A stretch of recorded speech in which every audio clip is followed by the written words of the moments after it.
Hello friends, आज के इस वीडियो में मैं आपको ये बताने जा रहा हूँ कि कैसे आप अपने Redmi 13C Android mobile phone में आप अपने मोबाइल फ़ोन के स्पीकर की साउंड की प्रॉब्लम को आप सॉल्व कैसे कर सकते हैं। आज की इस वीडियो में मैं आपको डिटेल में जानकारी देने वाला हूँ, तो चलिए यहाँ पे वीडियो को हम स्टार्ट कर लेते हैं। देखिए दोस्तों, कभी भी आपके मोबाइल फ़ोन के स्पीकर में साउंड की प्रॉब्लम आती है, ठीक है, तो इसके सॉल्यूशन के लिए आपको करना क्या है। देखिए, सबसे पहले तो आपको अपने मोबाइल फ़ोन को ना रिबूट करना है, ठीक है। फ़ोन को रिबूट करने के लिए आपको फ़ोन के साइड वाला पावर बटन आपको उंगली से दबा के रखना है, तो आपकी स्क्रीन के सामने एक पेज आएगा ये वाला। इस पेज में आपको रिबूट का ये ऑप्शन टैप करना है। इससे क्या होगा, आपका mobile phone automatic switch off हो जाएगा, फिर इसके थोड़ी देर बाद ऑटोमेटिक स्विच ऑन हो जाएगा। रिबूट करने से ये होता है कि हमारे मोबाइल फोन के एंड्रॉइड सिस्टम में अगर कोई प्रॉब्लम आ जाती है तो प्रॉब्लम जो सॉल्व हो जाती है फोन को रिबूट करने से, ठीक है। अब दोस्तों, यहाँ पर आपको अगला प्रोसेस करना ही है कि देखिए, आपको अपने फोन का स्टेटस बार ये वाला ओपन करना है, ठीक है। अब देखिए, यहाँ पर अगर आपके मोबाइल फोन का अगर स्पीकर आपके मोबाइल फोन का अगर ब्लूटूथ अगर किसी भी दूसरे डिवाइस के साथ कनेक्टेड होगा ना, तो इससे आपके फोन के स्पीकर में से साउंड की आवाज नहीं आती है। तो आपको अपने मोबाइल फोन के ब्लूटूथ को बंद करके रखना है। और अगर आपके मोबाइल फोन का एयरप्लेन मोड अगर चालू है तो एयरप्लेन मोड को भी बंद रखना है।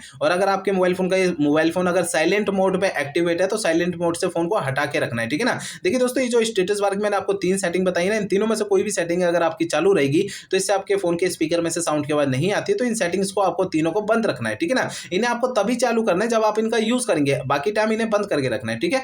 अब देखिए दोस्तों, आपको अगला प्रोसेस करना है क्या है कि आपको है ना अपने मोबाइल फोन का सॉफ्टवेयर एक बार चेक करना है कि वो अपडेट है या नहीं है। दोस्तों, कई बार ऐसा होता है कि हमारे फोन के सॉफ्टवेयर का अपडेट आता है, हम उसे अपडेट नहीं करते हैं, या फिर कभी अपडेट आ जाता है तो हमें पता भी नहीं लगता कि फोन में अपडेट आया हुआ है। तो मोबाइल फोन का सॉफ्टवेयर अपडेट ना होने के कारण हमारे मोबाइल फोन के एंड्रॉइड सिस्टम में कुछ कमियां आने लगती हैं। तो आपके फोन का सॉफ्टवेयर अपडेट है या नहीं, आपको चेक कैसे करना है। देखिए, सबसे पहले आपको फोन का इंटरनेट आपको चालू करना है। इसके बाद फोन का सेटिंग पेज ओपन करना है। सेटिंग पेज में आपको ये सबसे ऊपर अबाउट फोन के सामने अगर इस तरीके का ये अपडेट का बटन दिखाई देता है तो इसे आपको अपडेट पे टैप करके अपने फोन का सॉफ्टवेयर अपडेट कर लेना है, जिससे आपके फोन का जो स्पीकर की साउंड की प्रॉब्लम है वो आपकी सॉल्व हो जाएगी, ठीक है। अब दोस्तों, अगला काम ये करना है कि आपके मोबाइल फोन का जो स्पीकर होता है ना, मोबाइल फोन के स्पीकर को आपको हल्के हाथों से साफ करना है। होता क्या है कि फोन के स्पीकर में थोड़ी बहुत धूल मट्टी चिपक जाती है, जिसके कारण भी साउंड की प्रॉब्लम देखने को मिलती है स्पीकर में, ठीक है ना। तो दोस्तों, मोबाइल फोन के स्पीकर को जो है ना तो हल्के हाथों से साफ कर लेना है, ठीक है ना। ज्यादा ताकत या प्रेशर या दबाव नहीं लगाना है स्पीकर में, नहीं तो स्पीकर के अंदर के जो पार्टिकल्स हैं वो डैमेज हो सकते हैं, स्पीकर बिल्कुल ही खराब हो सकता है। तो इसलिए आपको मोबाइल फोन के स्पीकर को हल्के हाथों से साफ करना है, ठीक है। इससे आपकी साउंड की प्रॉब्लम सॉल्व हो जाएगी।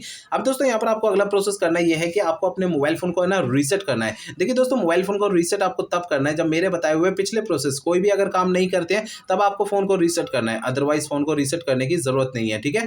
फोन को रीसेट करने के लिए फोन का आप सेटिंग पेज ओपन करिए। सेटिंग पेज में आपको सबसे ऊपर ये सर्च सेटिंग पे आपको टैप करना है। यहाँ पर सबसे ऊपर सर्च बार में रीसेट आपको लिखना है, ठीक है ना। रीसेट या फैक्ट्री रीसेट लिखना है, इन दोनों में से एक लिखना है। तो आपको नीचे फैक्ट्री रीसेट का ऑप्शन शो होगा, इसे टैप करना है। आपका फोन डायरेक्टली आपको फैक्ट्री रीसेट के इस पेज में लाएगा। आपको नीचे ये इरेज ऑल डेटा का ऑप्शन टैप करना है। इससे आपका मोबाइल फोन रीसेट हो जाएगा और आपके फोन के स्पीकर की साउंड की प्रॉब्लम सॉल्व हो जाएगी। लेकिन आपको फोन को रीसेट करने से पहले 2 बातों का ध्यान रखना है। पहली बात ये ध्यान रखनी है, आपके फोन में जितना भी डेटा है सारा डेटा आप किसी दूसरे फोन में ट्रांसफर कर लीजिए या उसका बैकअप ले लीजिए। दूसरी बात ये ध्यान रखनी है कि आपके फोन की जीमेल आईडी और उसका पासवर्ड आपको पहले से नोट करके रखना है। ये 2 काम आपको पहले करना है, उसके बाद ही आपको अपने मोबाइल फोन को रीसेट करना है, ठीक है। तो मेरे बताए हुए सारे प्रोसेस आप यूज करेंगे तो इससे आपके फोन के स्पीकर की साउंड की प्रॉब्लम सॉल्व हो जाएगी। अगर मेरे बताए हुए सारे प्रोसेस यूज करने के बाद भी आपकी ये प्रॉब्लम सॉल्व नहीं होती है तो आपको करना क्या है। देखिए दोस्तों, आपके मोबाइल फोन का जो सर्विस सेंटर होगा ना, अपने फोन के सर्विस सेंटर चले जाना, अपना फोन वहां पे दिखा देना है। ऐसा मैं इसलिए कह रहा हूं, देखिए हो सकता है आपके मोबाइल फोन के हार्डवेयर के अंदर कोई दिक्कत होगी जिसकी वजह से आपकी ये प्रॉब्लम आ रही है, क्योंकि मैंने आपको इस वीडियो में जितने भी सॉल्यूशन बताए हैं वो मोबाइल फोन के सॉफ्टवेयर के जरिए बताए हैं। अगर मोबाइल फोन के सॉफ्टवेयर की किसी कमी के कारण आपकी ये प्रॉब्लम आ रही है तो मेरे बताए हुए तरीकों से आपकी ये प्रॉब्लम सॉल्व हो जाएगी, अदरवाइज आपको अपने फोन के सर्विस सेंटर जाना पड़ेगा, ठीक है।